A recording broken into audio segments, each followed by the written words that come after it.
Hi, I'm going to go over the Panda Warmer, the infant warmer today, and just some basic setup and basic features of the Panda Warmer so you can use it for your reference when you're getting it ready for a baby that's going to come.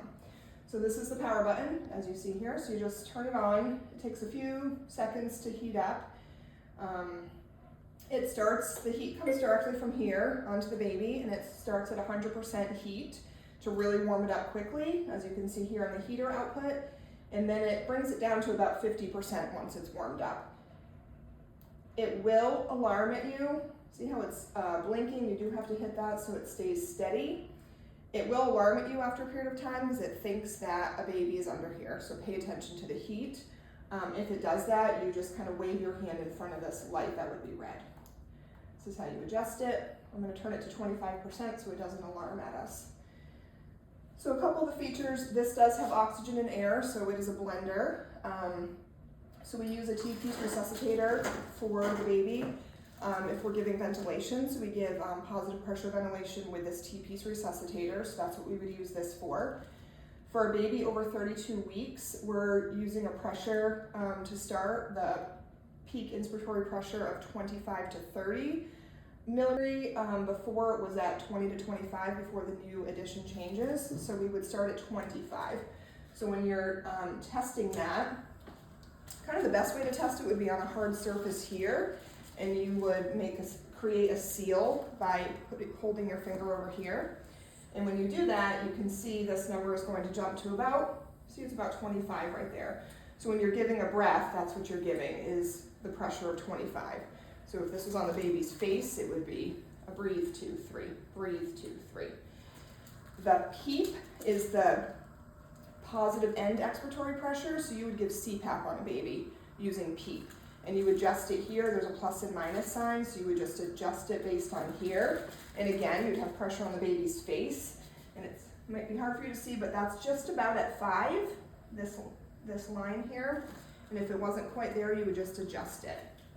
So this is for a baby who's breathing spontaneously but needs a little bit of extra pressure in their lungs. So that's the PEEP.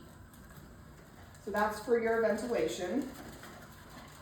We do have self-inflating bags as well on all the warmers. It's not something you're probably going to generally use.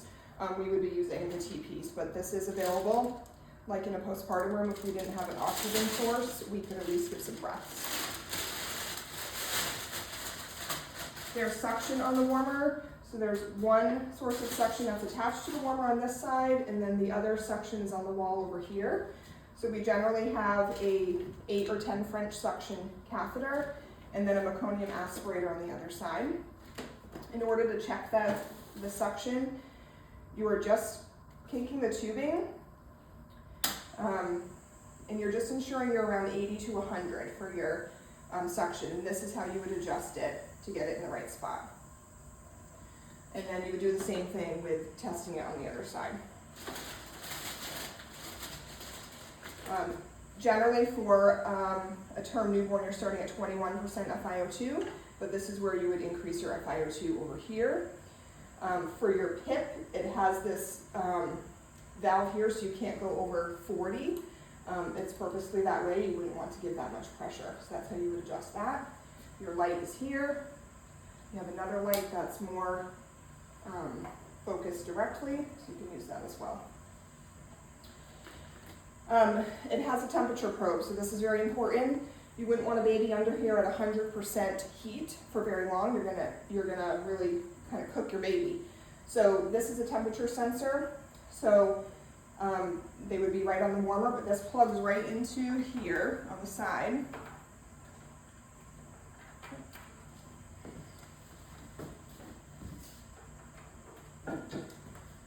And then once it's plugged in, you're going to switch this. Currently it says manual mode. You're going to just click this to switch it to baby mode. Typically 36.5 is where we would want the baby to come up to. We're putting this kind of over their liver.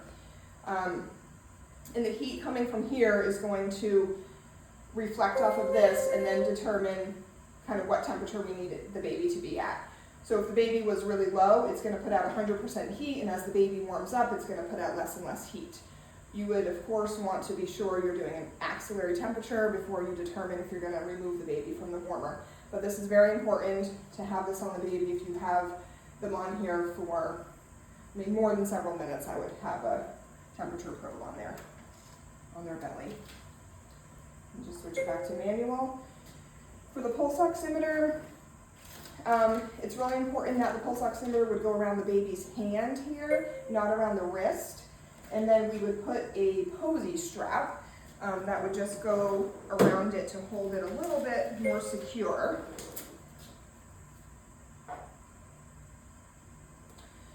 So that would just kind of go around that. You put it on the baby and then you hook it up to the cord. The target saturations are right here, right on all the warmers, and so it starts generally at 2 minutes of life is where we're starting watching the saturations, and these are the target saturations for a baby up until 10 minutes of life. So this is sort of where you're going for. If you're not at these ranges, you're adjusting your FiO2 based on what your O2 set is. All of these warmers are set on maximum sensitivity, but if, let's say it wasn't, there is a way to change that. You just go to the settings on SpO2 and you can change it to maximum, but it's already there. Also, if it's beeping at you, there's a way to stop that. You can turn it all the way off if you wanted to do that. We also can weigh a baby on here. It gives you the steps. You would have to level the bed on the side. Literally on the sides is a little level. It says lift the baby, and then it tells you to put the baby down, and then it would give you a weight. All of the warmers have an X3 monitor, so the purpose of this is the 3-lead EKG. If you're doing any sort of resuscitation, the baby should have a 3-lead EKG on, and that's what you would utilize this for. You can do O2 sets on here, certainly, but we try to stick with the warmer for doing all the things here. If you wanted a preductal and postductal, you might do the preductal here likely, and then put your pulse oximeter here for your postductal. So you definitely could. We're just sticking with this for the most part. And all of this should be right on your warmer. Of course, a stethoscope on your warmer, a bulb syringe. We keep a pair of scissors and a clamp, and then this if you had to clear out your suction tubing. You can raise the warmer higher or lower, and that is located right over on the bottom here. You would just push these foot pedals. You can only do it when the warmer is on, just FYI, not when the warmer is off. And then I'm just going to show you if, let's say you had to move the warmer and the baby was on the warmer, but they were still getting some ventilation. You can disconnect the warmer while they're still getting ventilation. I'm just going to show you the steps of that. So the first step would be that you turn on the tanks that are on the back. And the steps are right, are on the back of the warmer, so you can easily not forget the right steps. Unplug the oxygen and air from the wall. The next steps to avoid beeping would be to shut this off and then unplugging. So even though I shut it off, you can see in here they're still getting oxygen and air because you turn the tanks on. So you can clearly see the baby would still be getting air, you're just not getting numbers here. And then when you get them where they need to be, you would just plug it all back in. But we do this kind of often if we had to move a baby like from the OR into the nursery. And then we just close the tanks back up. Really important that the tanks are being checked once a shift to ensure that they're full. It is possible that, if it's not tightened well enough, there could be an air leak. So important that you're testing that. And also important you're not pushing from the sides, that you push from this handle in the back. So pushing from here, not on the sides. And when you have a baby on here, you certainly want the sides up for safety, and then you just lift to pull it down.